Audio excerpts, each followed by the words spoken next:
That's what we do on the Fakertarians podcast, Brent. We tell jokes. So I said to Billy 2 weeks ago, I want the best joke that you can tell. Caleb Maupin, the stage is yours. Tell me your best joke. My best joke? Yeah. Oh, boy. Apart from Wow. yourself. Oh, my goodness. Wow. I'm not a joke-telling kind of guy. Can you come back to me on this one? No, yeah. You're going to do it now. Like, what do you mean? We're going to be in 4 the weeks' first time. joke that comes into my mind as I'm thinking of jokes. Okay. No, I mean, I'm just drawing a blank. I'm not a comedian. I'm not a comedian. I mean, I'm tempted to say something like libertarianism, but I feel like that's a cheap stuff. I'm not going to do that. While we're discussing this, let me give you the best punchline ever. Okay, I won't even give you the joke. I'm just going to give you the punchline. Those aren't tomatoes. Those are last week's abortions. Oh, I remember that one. Oh man, this is taking me back to middle school. Okay, so my joke. It'll be oddly appropriate. Okay, so the FBI, the CIA, and the NYPD are all arguing about who's the better crime-fighting organization. And so President Biden, he decides that he's got to have all of his ducks moving in the one row. So what he does is he's thinking about ducks. He takes a duck and he lets it loose in the forest. And he says the first organization to find this duck gets the prize. So the FBI, they start searching out the place. They put informants in animal suits all over the thing. Nothing, can't find the duck. So the CIA comes in. Well, they burn down the forest and claim there never was a duck. So then the NYPD, they go into the burning forest and they come out with a bear. And this bear has been beat to hell. He's missing teeth. His fur is singed. And he's going, all right, I'm a duck. I'm a duck. Brent, that wasn't a joke. That was a bloody essay. Do you want to hear the most racist joke? No, Caleb's got a joke. In fact, it's so incredibly racist. I'm going to give this one real quick. It's so racist. There is no joke. Only a punchline. Only a punchline. He's doing this signal. Yeah. Those aren't speed bumps. It's the Jackson 5. Oh God! No. Okay, that is hard. Nobody laughed. Everyone was like, "You absolute piece of shit." You weren't supposed to laugh. As irrational and repugnant. All right. Let's hear Caleb's. There's a guy who moves into a neighborhood. Here we go. He moves into a neighborhood and he knocks on the door of his neighbor's house and introduces himself. And he says to the neighbor, "What do you do for a living?" And the neighbor says, "I'm a professor. I teach logic at the nearby university." And he says, "Really?" He says, "Wow. Well, can you explain logic to me?" He says, "Sure." He says, "I'm looking across the street at your house, and I see that you have a dog house. And that leads me to believe that you probably have a dog. And that leads me to believe that you probably have children. And that leads me to believe that you are probably married. And that leads me to believe that you are probably married to a woman. And that leads me to believe that you are probably heterosexual." And the guy is stunned. He's like, "That's brilliant. I do have a dog. I do have children. I do have a wife who is female, and I am heterosexual. This is brilliant." So he goes to the nearby bar, and he's sitting with a friend. And he says, "I just met the most brilliant guy today. He's a professor of logic at the nearby university." He says, "Really?" He said, well, what did you learn from him?" And he said, "Oh, it's really good. It goes like this." He says, now he says to his friend, he says, "Do you have a doghouse?" And the guy says, "No." And he said, "Oh my God, you're gay."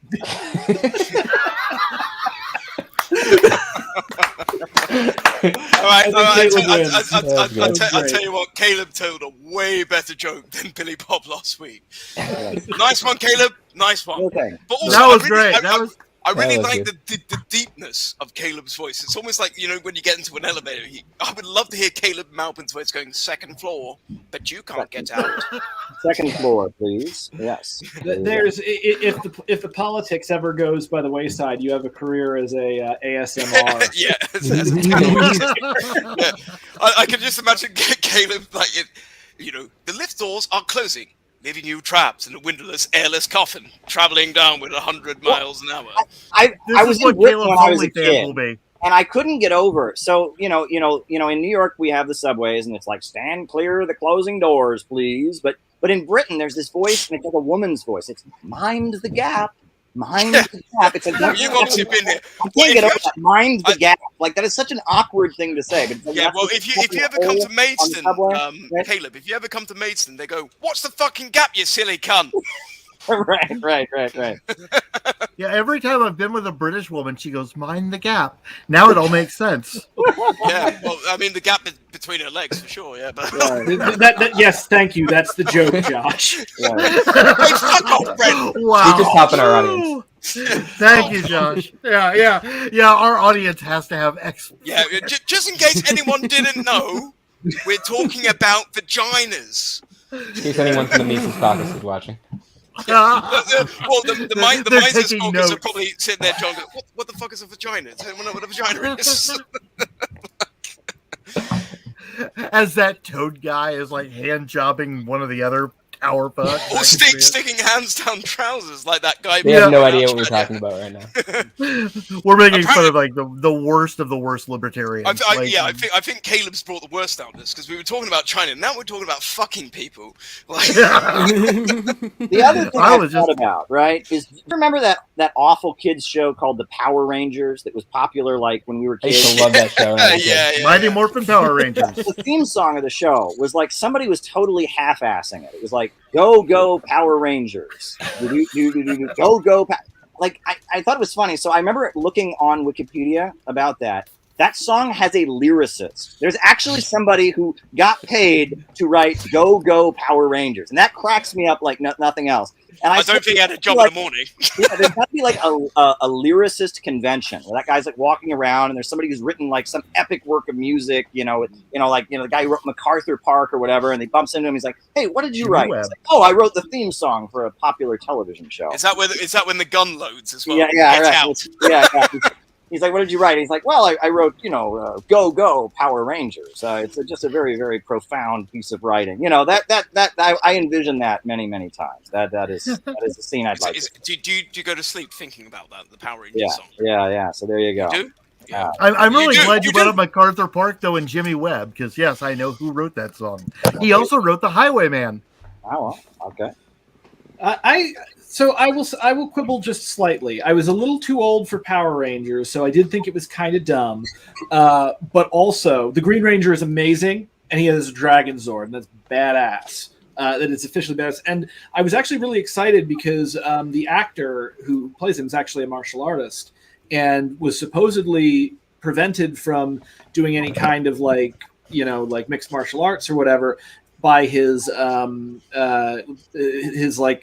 guess what's the contract they give to people who like work for Disney and stuff with kids, like his morality clause wouldn't let him do the fights. And supposedly a few years ago he was getting ready, he was actually going to step into the ring and then didn't happen. So leads me to believe that he may not be as good of a martial artist as I had hoped he would be. I remember when you kicked me in the bloody shin in New York City. Another thing I like to think about is the Washington Monument, right? We all know what it looks like, right? Obviously, Dick. right? But I was reading a history book when I was in school growing up, and I came across an interesting bit of information, which is that George Washington actually had measles as a child, and as a result, he could not do what that statue looks like, and actually all his kids are adopted. And that occurred to me, and I thought, there was probably a moment where George Washington was like sitting around with his friends, and they're all like, George, you've got it all. You've got everything, right? You're the first president of the country. You're the richest guy in the country. You're, the founder. You're all of this. But there's one thing that we can all do that you cannot do. And when you die, we are going to build a statue of that one thing that you cannot do. And that's why the Washington Monument looks like it is. They say it's an Egyptian obelisk. I don't buy it. I am convinced it's an inside joke. That's my view. Old limp Dick Washington. Yeah. I'll tell you, that is exactly what I would do were I a world leader. Yeah, me too. What, build a giant monument of your cock? No, I build dicks everywhere. I would build a giant monument to someone who. Brent, I knew you love yourself a lot, but fuck me. Oh. I love myself quite frequently. I love you too. Yeah. I would love to be a dictator and just like command that everybody just draw dick pics on everything. Like just the most base, like that's like mandatory. If you want to own like a small business, your window has to be riddled with little dick pics. Oddly enough, this does tie into something I think Caleb will be happy to talk about, which is Gaddafi. Because, like, Gaddafi as a dictator was like the guy who did all the crazy shit that he would do. Like, I remember he had like an all-female guard that like had like they had to have a certain number of buttons undone on their uniforms, supposedly. I remember that. And also, he would give money to like pretty much anybody who came up to him and if he liked you. Like, so there were a lot of people. I forget exactly who it was that he funded, but he funded like a lot of pretty cool people just because they happened to cross his path. So I guess the question there is, Brent, how much money did you get, Caleb? Well, it's interesting, I mean, he did give money to the Black Panthers. He did give money to the IRA. He did give money to Nelson Mandela. He gave money to a lot of progressive people around the world. There's no question about that. But as far as the whole like giving money away thing, Saddam Hussein was famous for that also. My understanding is that Saddam Hussein, like, if you got married, there was a slim chance Saddam Hussein might show up at the wedding party with a wad of cash. And so it was like that was at a wedding. Everyone was wondering, is Saddam going to show up at the wedding? And if he did show up at the wedding, he would bring with him just huge wads of money and just start giving them away to everybody. And that's kind of what these guys are kind of famous for. I mean, I believe, what is it? Juan Perón, there was that thing where they were giving away money too. And that's just something that's kind of like it's just like politicians like doing that, right? Doesn't the Joker do that in Batman? He's just giving away money. Then Saddam showed up at the Kurdish weddings and that didn't go too well. Yeah, right. And of course, you like saw that with we got Escobar the craziest president ever, Trump, and what did he give out? Like a roll of toilet paper. Right. That's still And baffles really my mind cheap to red the day. hats. Yeah. That still baffles my mind to the day, Well, Brent. Where like where was he, in Haiti or something like that? Like there'd just been a natural disaster. Puerto Rico. Puerto Rico. Yep. Puerto Rico. That's And right. he basically went there and went, I've got the solution, guys. Just bear with me. You guys need some fucking bog roll. It And he was, was yeah. bog roll.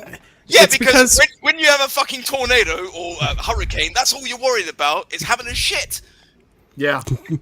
Well, I mean, that's because more or less, Trump's cash poor, so he doesn't have any money to give out. That's why he won't release his tax returns. I'm convinced That's he's it. not really a billionaire.